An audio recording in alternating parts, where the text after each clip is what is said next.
મિત્રો, આપણે આપણા જીવનમાં ઘણી બધી વખત મનોવિજ્ઞાનના પુસ્તકો વાંચીને એવું માની લઈએ છીએ કે આપણે તો સામેના વ્યક્તિના મનને હવે સમજી લેતા શીખી ગયા છીએ, અથવા તો આપણે લોકોના મનને રીડ કરી શકીએ છીએ, વાંચી શકીએ છીએ. પરંતુ મનોવિજ્ઞાન ઘણી જગ્યાએ કામ નથી લાગતું.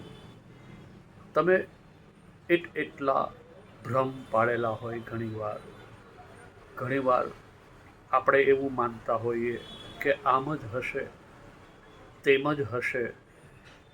આપણે એક ઓવર કોન્ફિડન્સમાં આવી જતા હોઈએ. પણ જીવનમાં ઘણીવાર એવી ઘટનાઓ તમારી સાથે બને છે જ્યારે એક સાથે તમારો આ બધો જ ભ્રમ ઉતરી જશે.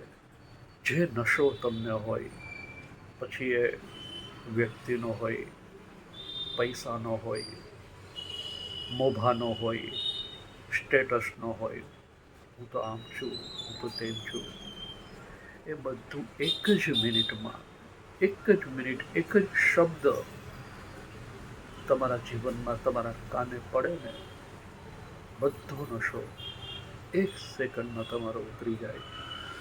ત્યારે આ મનનું જે વિજ્ઞાન છે એ કામ નથી લાગતું. કારણ કે માણસ પ્રયાસ તો ઘણો બધો કરે છે સમજવાનો, લોકોને સમજી લીધાનો. એક એવો એના મનમાં ભ્રમ હોય છે ખરેખર.